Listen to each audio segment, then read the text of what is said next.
मुरलीधर मोहोळ यांचं नाव ज्या Jain boarding hostel सोबत जोडलं गेलं ते हॉस्टेल पुण्यात कुठे आहे आणि त्याची स्थापना कधी केली याची माहिती या व्हिडिओत आपण घेणार आहोत. नमस्कार, मी दिनेश आणि तुम्ही पाहताय महाराष्ट्र कट्टा.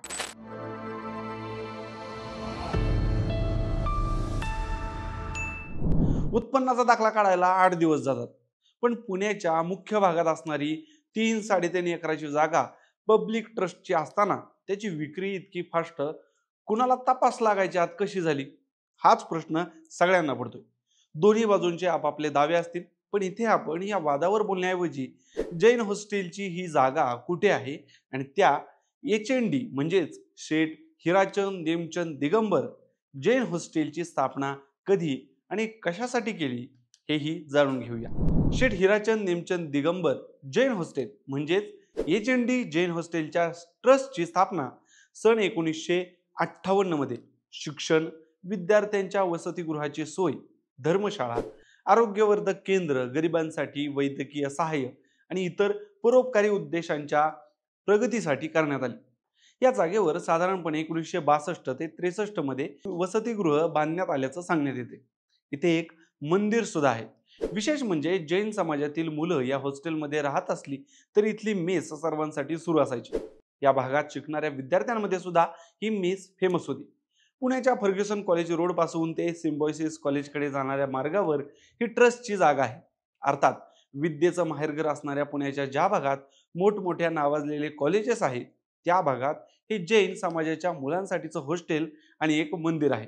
स्वर्गीय श्री वालचंद हिराचंद दोशी, ज्यांना सेठ वालचंद म्हणून ओळखले जाते, ते एक उद्योगपती होते ज्यांनी कमी कालावधीत औद्योगिक साम्राज्य निर्माण केलं. त्यांच्याकडे विमान, ऑटोमोबाईल्स, शिपिंग, बांधकाम, साखर यासारखे भारतातील बहुतेक नवीन उद्योग आहेत. एक अतिशय गतिमान अग्रणी उद्योगपती होते ज्यांनी सामाजिक बांधिलकी बाळगली आणि त्यांनी अनेक धर्मादाय ट्रस्ट स्थापन केले. त्यांच्या भावांनी त्यांना जोरदार पाठिंबा दिला. हे कुटुंब समाजाचा आधार बनले. त्यांच्या कुटुंबातील सदस्य म्हणजेच त्यांचे भाऊ स्वर्गीय श्री सेठ लालचंद हिराचंद, गुलाबचंद हिराचंद आणि रतनचंद हिराचंद यांनी त्यांचे वडील स्वर्गीय श्री हिराचंद नेमचंद दोशी यांच्या स्मृतीप्रित्यर्थ एक सार्वजनिक धर्मादाय ट्रस्ट स्थापन केला. या ट्रस्टचा उद्देश गरिबांना शिक्षण आणि मदत, वैद्यकीय मदत, सर्वसाधारणपणे शिक्षण आणि विशेषतः विद्यार्थ्यांसाठी वसतिगृह, निवास ही व्यवस्था प्रदान करणे हा होता. सुरुवातीला सेठ हिराचंद नेमचंद दिगंबर जैन बोर्डिंग हे वसतिगृह 1941 ते 1960 पर्यंत ज्ञानेश्वर पादुका चौक, फर्ग्युसन कॉलेज रोड इथं होतं. 1960 मध्ये सेठ हिराचंद नेमचंद दिगंबर जैन बोर्डिंग हे गोखले क्रॉस मॉडेल कॉलनी येथील डीम बंगलो चौकाजवळ एका नव्याने बांधलेल्या प्रशस्त जागेत हलवण्यात आले. 1941 मध्ये ज्ञानेश्वर पादुका चौक, फर्ग्युसन कॉलेज रोड येथे जैन विद्यार्थ्यांसाठी पुरुष वसतिगृह सुरू करण्यात आलेले. हे वसतिगृह त्यानंतर 1954 आणि 1958 मध्ये ट्रस्टमध्ये औपचारिकरित्या रूपांतरित झाले. वसतिगृहाची रचना आणि बांधणी अशा दृष्टिकोनातून करण्यात आली होती की 40 वर्षानंतरही म्हणजेच सुविधा अद्ययावत आणि पुरेशा असाव्यात यासाठी करण्यात आली होती. गर्दीपासून दूर आहे, पण तरीही शहराच्या मध्यभागी अतिशय सोयीस्करपणे स्थित आहे. या वसतिगृहात संपूर्ण भारतातून आणि प्रामुख्याने महाराष्ट्राच्या सर्व जिल्ह्यांमधून पुण्यात येणाऱ्या 230 विद्यार्थ्यांना राहण्याची सोय होती. विद्यार्थी CA, अभियांत्रिकी, वैद्यकशास्त्र, कायदा, वास्तुकला, MBA, कला, वाणिज्य, विज्ञान इत्यादी क्षेत्रात शिक्षण घेण्यासाठी येतात. वसतिगृहाचे स्थान पुणे विद्यापीठ, BMCC college, Shivajinagar, Symbiosis college, modern college, Fergusson college, FTII, MSCC यापासून 3 किलोमीटरच्या परिघात आहे. 1941 ते 2003 पर्यंत जवळजवळ 6000 विद्यार्थ्यांनी या वसतिगृहाचा लाभ घेतला अशी माहिती आहे. या मुक्कामामुळे त्यांना त्यांच्या संबंधित क्षेत्रात अभ्यासावर लक्ष केंद्रित करण्यासाठी योग्य वातावरण उपलब्ध झाले. मागील काही महिन्यांमध्ये सुरुवातीला याचं रिडेव्हलपमेंट करायचं असं ट्रस्टींकडून सांगण्यात येत होतं. म्हणूनच यावर्षी मुलांना इथून काढण्यात आलं होतं. त्या हॉस्टेलला कमी जागेत मोठं बनवण्याचा विचार आहे असं सांगण्यात आलं.